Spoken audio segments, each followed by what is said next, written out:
What we call visual variables are variations in things that we use to communicate in a visual manner, such as a drawing, an image, or a map in this case. The variables that we're going to talk about include the size, shape, hue, saturation, lightness, orientation, spacing or arrangement, and perspective height of the elements that we put onto our map. Let's start with size. We can vary the size of the points we put on the map as they do in this example here. And as we can see, the points size represents the metro area population, so that the circle for Portland, Oregon is much larger than the circle for Bend, Oregon. We can also see that this map uses color in order to indicate how much natural hazard there is in these potential areas.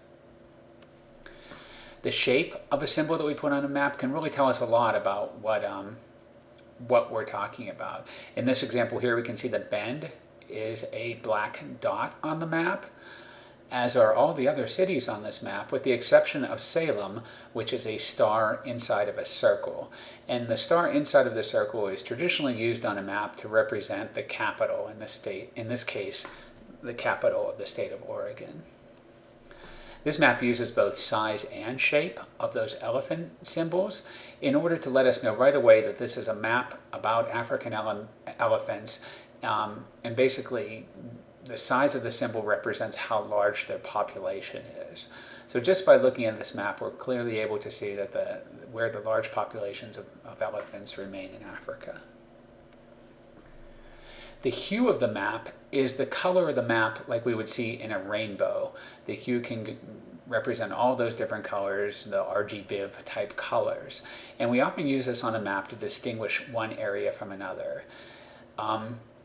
There is a Color Brewer website based on the work of Cindy Brewer, a famous cartographer, and a link to her site is at the bottom of this page. But hue, or the rainbow hues of a map, are only one type of color element that we can vary on a map.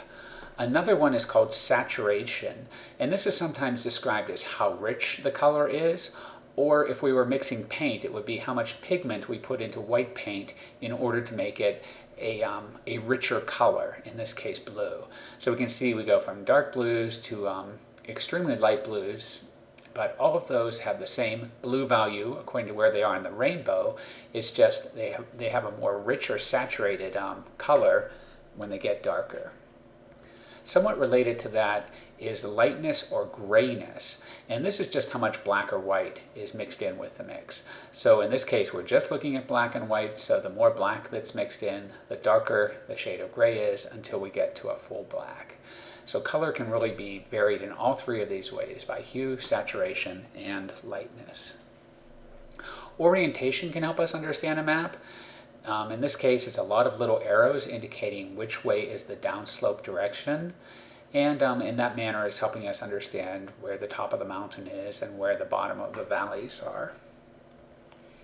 Another way that we can vary things on a map to show differences is by the spacing or the arrangement of the symbols. And in this case, we can see that both the spacing and arrangements of these lines vary to show in this historical map from 1895 where different immigrant communities were in Manhattan. And we can see those patterns on the map, and then we can relate that to the legend shown in the lower left-hand corner. Another way is we can sort of make the map jump off of the page by using perspective heights. So in this case, the higher each of those counties is on the map, the more foreclosures they had within that county back in 2008. And in this case, they've also used color. They've used the color to represent the how much of the mortgages in these areas were subprime mortgages, with the darker colors representing more subprime mortgages. So in this case, they're able to combine perspective height with color in order to really bring this map to life and show where those differences occur.